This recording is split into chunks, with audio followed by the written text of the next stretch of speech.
oh my God, that's the caldera of a volcano, like this Yellowstone thing. We thought it was just this crazy place with hot springs. Like, no, that's a super volcano that is a continent killer. In the grand scheme of geologic time, a span of 2.1 million years may seem fleeting. Yet it was within this blink of an eye that Yellowstone National Park bore witness to 3 cataclysmic super eruptions. Each eruption a testament to the unparalleled power of Mother Nature, yielded continent-wide ashfalls, initiated climate upheavals, and authored the extinction of countless species. Even as the echoes of these ancient catastrophes grew faint, the shimmering cauldron beneath Yellowstone's caldera remains alive and well. Despite years of reassurances from scientists that the likelihood of an eruption within our lifetime is minimal, one must wonder, are the predictions unerringly accurate, or are they concealing something more ominous? A recent development may have tipped the scales towards the latter speculation. Yellowstone Park, once teeming with visitors, stands eerily quiet as it has abruptly shuttered. Donald Trump, the erstwhile President of the United States, publicly avowed that there now exists a 340% higher probability of an abrupt eruption in the region. So, where does that leave our planet's safety? Situated within the rugged wilds of Wyoming, Yellowstone National Park cradles a volcanic caldera, a colossal crater birthed by the last of 3 super eruptions over the past 2.1 million years. This isn't just any dormant volcano, it's a site scarred by violent eruptions that have carved out a basin-like formation, an aftermath of a magma chamber's explosive emptying. Encompassing an expansive 43 by 28 miles, the Yellowstone caldera once held the title of the largest recorded caldera, until its supremacy was eclipsed by the Apalochy caldera. Unlike the latter, the Yellowstone caldera's volcanic activities are far from being a relic of the past. It's a living, breathing monument to Earth's dynamic geology. Despite its eerie silence, the surrounding Yellowstone area is among the most seismically vibrant in the United States. Lying in wait beneath the pristine vistas of Yellowstone National Park is a 5-mile-deep reservoir of molten rock, sustained by a massive upwelling of magma that extends hundreds of miles into the Earth's interior. The heat from the subterranean inferno powers the park's iconic geysers and hot springs, adding to the allure of this mysterious landscape. The U.S. Geological Survey reveals that while the most recent large-scale eruption that created this molten sea occurred over 630,000 years ago, smaller eruptions have intermittently punctuated the tranquility of the park, the most recent one taking place roughly 70,000 years ago. Besides this primary volcanic actor, 6 other significant volcanic centers in the Yellowstone Plateau volcanic field have contributed to several caldera-forming eruptions. However, the calderas birthed by these eruptions remain hidden from view, buried beneath younger layers of basaltic lava flows and sediment that blanket the Snake River Plain. Even so, these eruptions continued for millions of years until crustal movement repositioned the epicenter of volcanic activity. It's a stark reminder that our planet's crust is a dynamic, ever-changing tapestry. The most colossal eruption at Yellowstone, which occurred 2.1 million years ago, unleashed a staggering volume of 2,400 cubic kilometers of material, gouging out a crater larger than the state of Rhode Island. This spectacular explosion gave birth to the Island Park caldera, the source of the Huckleberry Ridge Tuff. It's worth noting that all 3 of the volcanoes that have erupted in this region over the past 2.1 million years were supervolcanoes, a term coined to describe a volcano that has experienced an eruption with a volcanic explosivity index, or VEI, of 8, the highest value on the index. Such an eruption can spew out over 240 cubic miles of volcanic material, an unfathomable demonstration of nature's raw power. A hallmark of supervolcanoes is that the rising magma is stymied by the crust, causing intense buildup of pressure. The exact number of supervolcanoes that have graced our planet remains a mystery. However, to grasp the magnitude of their potential devastation, consider this. Mount Vesuvius's cataclysmic eruption in 79 AD, one of Europe's deadliest, had a VEI of just 5. This comparison has naturally led to apprehensions about the prospects of a supervolcano eruption within our lifetime, particularly from Yellowstone Park. In 2018, when a gaping fissure spanning 100 feet appeared in Grand Teton National Park, just a stone's throw away from the potentially disastrous Yellowstone volcano, a wave of panic swept through the region, prompting the local authorities to shutter the area. Speculation ran rife that the fissure was an ominous sign of seismic activity brewing beneath Yellowstone, heralding the reawakening of the dormant volcano. Despite the initial concerns, the fissure was eventually deemed harmless by scientists and geologists worldwide. Kari Cooper, a professor and chair at the University of California, Davis Department of Earth and Planetary Sciences, reassured the public. The ground surface at Yellowstone is moving all the time, sometimes up and sometimes down, and it would not be cause for concern unless it was outside the normal patterns. However, recent events have cast doubt on these assurances following the closure of Yellowstone Park. An unsettling silence has pervaded the scientific community, leaving room for speculation. Former President Donald Trump, not known for his reticence, has finally broken the silence, declaring that the risk of an imminent eruption has skyrocketed by 340%. This comment is particularly troubling in light of a study published in Nature Reviews Earth and Environment, which conceded that despite advanced scientific tools, predicting a giant supervolcano eruption remains a formidable challenge. According to the study, uncertainty stems from the diverse nature of supervolcano eruptions, encompassing a wide spectrum of onset times, eruption durations, and triggering mechanisms. While another eruption is likely in Yellowstone's future, given its geological history and the lingering presence of magma, the scientists confessed that they simply cannot predict when this event might occur or what form it will take. Delving into the enigmatic mysteries of our planet, we find ourselves amid an intricate tapestry of formidable geological phenomena. Super eruptions, colossal and awe-inspiring in their might, constitute one such compelling facet of this exploration. These tremendous eruptions elude conventional anticipation due to their irregular patterns of occurrence. Furthermore, our inherent ability to directly observe the churning happenings beneath the seemingly serene facade of a volcano adds to the unpredictability.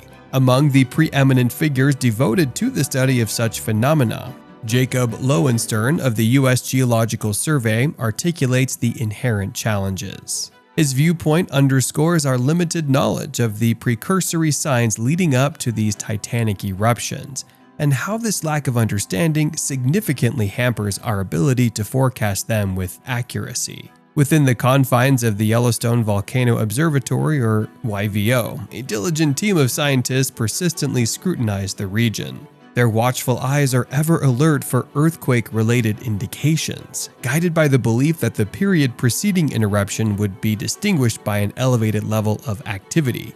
Superseding the norm, they monitor numerous locations throughout the Yellowstone supervolcano. Their strategic approach, however, encounters a significant obstacle. The Yellowstone National Park's rich geological history includes associations with some of Earth's largest hydrothermal explosion craters. One striking example is Mary Bay, a breathtaking creation that came into existence approximately 13,000 years ago. Hydrothermal eruptions are characterized by their explosive discharge of rock, mud, water, and steam into the atmosphere. This lends a level of complexity to the situation, as the monitoring process employed by the YVO could potentially mistake signals of an impending supervolcano eruption for signs of a hydrothermal explosion, leading to a critical misinterpretation. This predicament is further complicated by our current lack of understanding regarding how to monitor and predict hydrothermal explosions.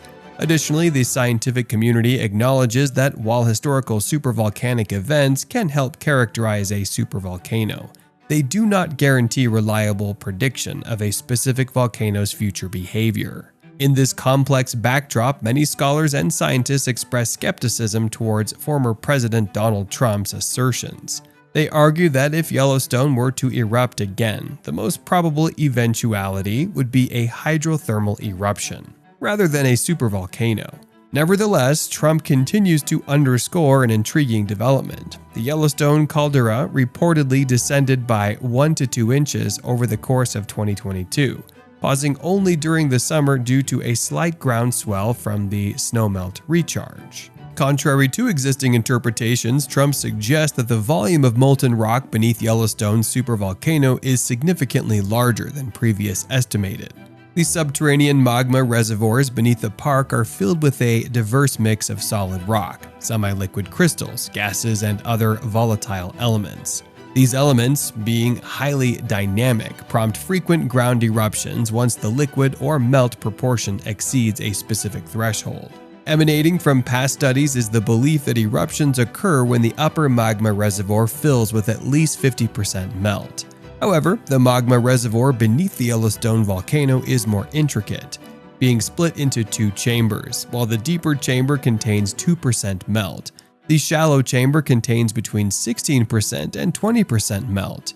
Recent research, however, indicates that the upper chamber may harbor more melt than previously believed. Dr. Sin-Mei Wu, a geophysicist and postdoctoral researcher with the Swiss Seismological Service at the Federal Institute of Technology Zurich, made a startling discovery. She found that the shallow reservoir of the Yellowstone volcano consists of 28% melt, surpassing the initial estimate by an astounding 8 to 12%. This revelation casts a profound shadow of doubt over our initial assurance that the Yellowstone volcano is unlikely to erupt within our lifetimes. She, too, concurs with Trump's disclosure, candidly acknowledging the inherent uncertainty surrounding the contents beneath the supervolcano, despite the revised data. Trump's prediction of a 340% increase in the likelihood of a supervolcano eruption beneath the Yellowstone Park has raised alarm. Such an event could witness seismic activity breaking up rocks above the magma, with at least 240 cubic miles of material being ejected over weeks or months. Such a supervolcano eruption would be of an unimaginable scale, surpassing any ordinary volcanic eruption by a factor of 1,000. Should this unlikely event transpire, the consequences could extend far beyond the immediate vicinity. Even a few inches of volcanic ash could cause substantial damage, potentially leading to building collapse, sewer system blockage, and transformer damage.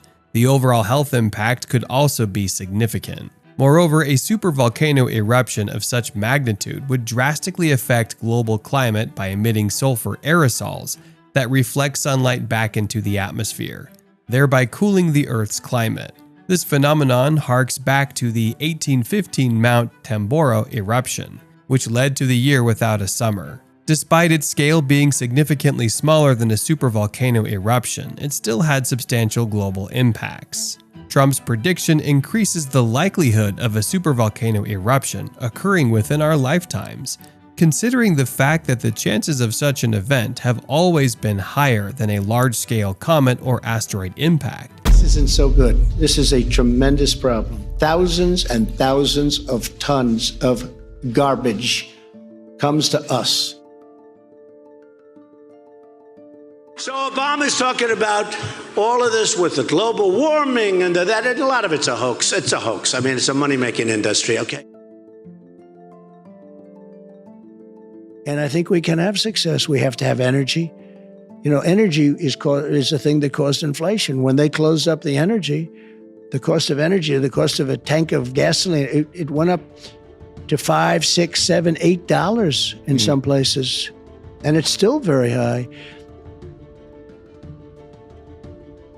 If we had the best year in the history of our country for 100 years, we would not even come close to a number like that. When he says buildings, they want to take buildings down because they want to make bigger windows into smaller windows. As far as they're concerned, if you had no window, it would be a lovely thing. This is the craziest plan that anybody has ever seen. So we have the Trillion Trees program. We have so many different programs. I do love the environment, but what I want is the cleanest, crystal clear water, the cleanest air. We have the best, lowest number in carbon emissions, which is a big standard that I notice Obama goes with all the time. For years, politicians told Americans that a strong economy and a vibrant energy sector were incompatible with a healthy environment. In other words, one thing doesn't go with the other, and that's wrong because we're proving the exact opposite. A strong economy is vital to maintaining a healthy environment. At the same time, it's very important to me, we have to maintain this incredible place that we've all built. We've become a much richer country, and that's a good thing, not a bad thing, because that great wealth allows us to take care of people. We can take care of people that we couldn't have taken care of in the past because of the great wealth.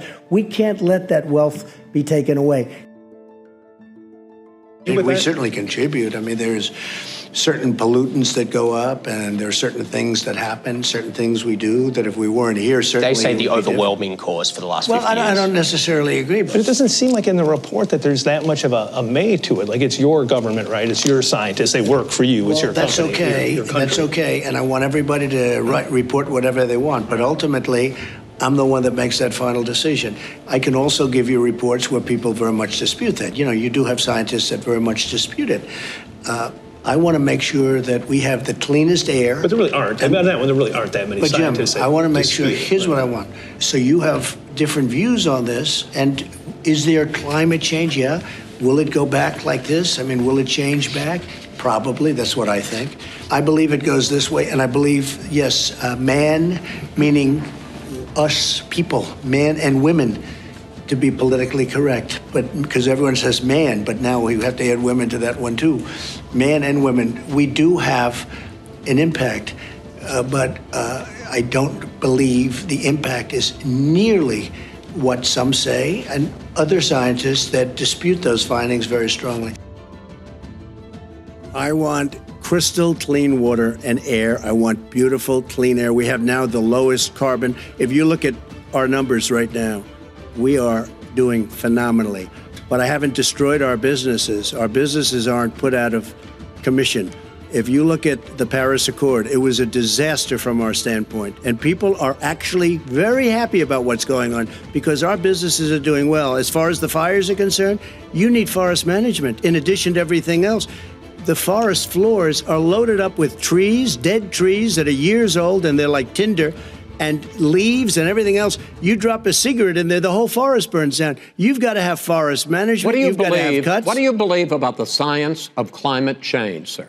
I believe that we have to do everything we can to have immaculate air, immaculate water, and do whatever else we can that's good. You know, we're planting 1 billion trees, the Billion Tree Project, and it's very exciting for a lot of people. You believe that human pollution, greenhouse gas emissions contributes to the global warming of this planet? I think a lot of things do, but I think to an extent, yes. But I also think we have to do better management of our forests. Every year, I get the call, California's burning.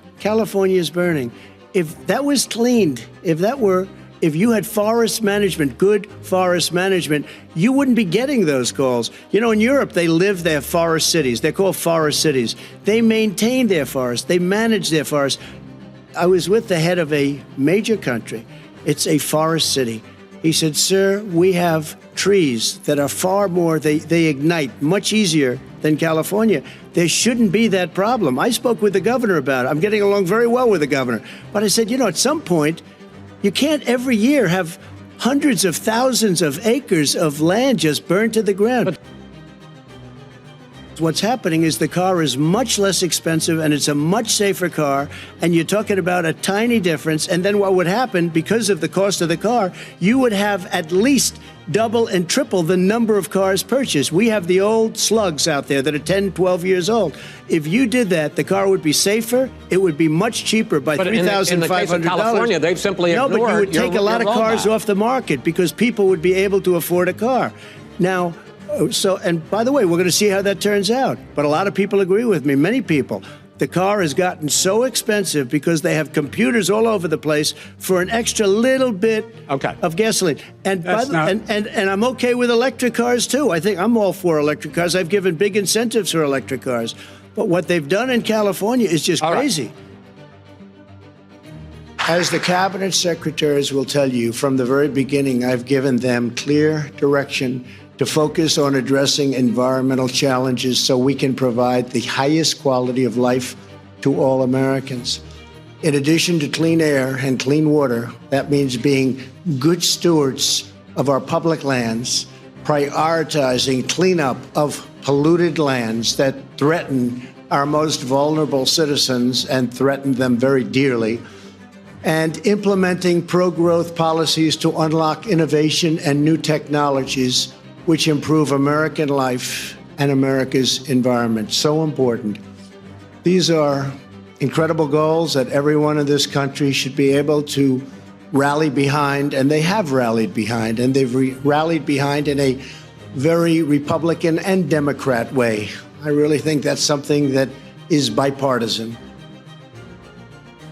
When we innovate, produce, and grow, we're able to unleash technologies and processes that make the environment better while reshoring. And so importantly, you look at reshoring production all the way, taking it away from foreign polluters and back to American soil. The previous administration waged a relentless war on American energy. We can't do that. They sought to punish our workers, our producers, and manufacturers with ineffective global agreements that allowed the world's worst polluting countries to continue their practices. These radical plans would not make the world cleaner. They would just make and put Americans out of work, and they put them out of work rapidly. They moved production to foreign countries with lower standards. Our companies were forced to do that, and they didn't want to do that. And they drive up the price of gas and electricity at home and drive it to levels that are literally unaffordable. And by the way, that's happening to many other countries, but it's not happening here. Other countries, their pricing on electricity is so high, not even to be affordable. At our level, we are doing numbers that nobody's seen before. Nobody believes what we're doing and what we're producing electricity and other things for. Punishing Americans is never the right way to produce a better environment or a better economy. We've rejected this failed approach, and we're seeing incredible results. Since the election, we have created more than 6 million new jobs. Nobody would have believed that. I don't think anybody, Kevin. If I would have said that during the campaign, it wouldn't have been a pretty picture the next day as I read the headlines. 6 million new jobs. Unemployment has reached the lowest rate in a half a century. And we have more people working today than have ever worked in the history of our country. We're getting very close to 160 million people, which is unthinkable. If you go back 3 years and you said 160 million people, they would say unthinkable. We're unlocking American energy, and the United States is now a net exporter of clean, affordable American natural gas. We're exporting all over the world. We are on the threshold of virtually unlimited reserves of energy, including from traditional fuels, LNG, clean coal, next generation nuclear power, and gas hydrate technologies. At the same time, I'm proud to report the United States is among the cleanest air and drinking water on Earth, and we're going to keep it that way. And we just came out with a report that at this moment, it's the cleanest it's been in the last 40 years. We're committed to conserving the majesty of God's creation and the natural beauty of our world. Today, I'm pleased to announce the United States will join 1 Trillion Trees initiative being launched here at the World Economic Forum. 1 trillion trees. This is not a time for pessimism. This is a time for optimism. fear and doubt is not a good thought process, because this is a time for tremendous hope and joy and optimism and action. But to embrace the possibilities of tomorrow, we must reject the perennial prophets of doom and their predictions of the apocalypse. And they say you can't put the blades underground because it would be very bad. It's a type of fiber, and you can't bury it because it'll be bad for the environment if you bury it. So what are you going to do with it? Throw it up in the air? You look at certain areas around Coachella, you look at some of those areas where you have those abandoned wind farms, they look like junkyards.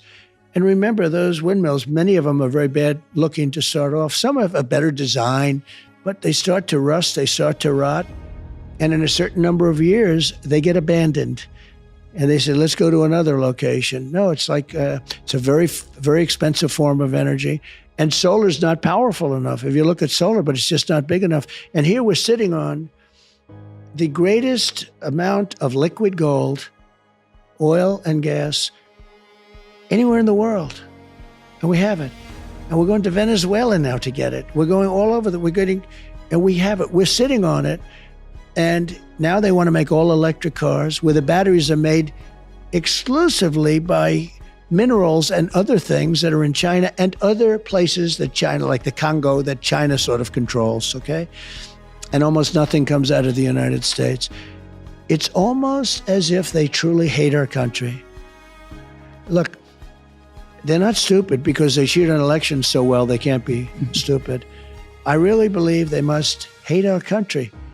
Who wants an open border where people from mental institutions are being dumped into the U.S., where people from prisons, where entire prison populations of countries are being, and I'd do the same thing if I was the president of a South American, or not only South American, they're coming from all over the world. We have leadership that doesn't understand that this is something that can happen. We have leadership that doesn't hear other people when they talk about it. And they don't get it. We have incompetent leaders. This would never happen. All of the things that we have, you wouldn't have inflation because energy, we had energy, very inexpensive energy. We had energy independence, soon to have energy dominance. We would have been selling to Europe. We would have been selling all over the world. We were bigger. When I left, we were #1 in the world at energy.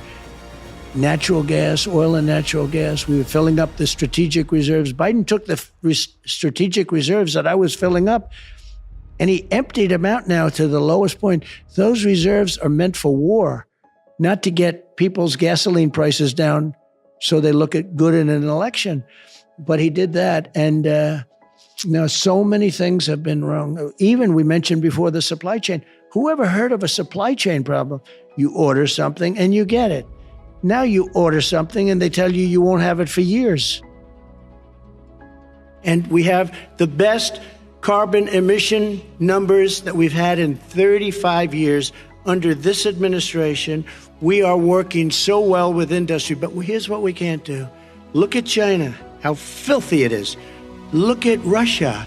Look at India. It's filthy. The air is filthy.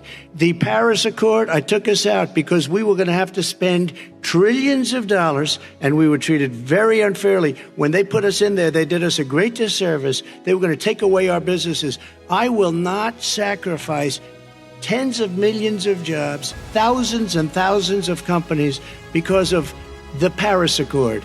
It was so unfair. China doesn't kick in until 2030. Russia goes back to a low standard, and we kicked in right away. It would have destroyed our businesses. So, you ready? We have done an incredible job environmentally. We have the cleanest air, the cleanest water, and the best carbon emission standards that we've seen in many, many years.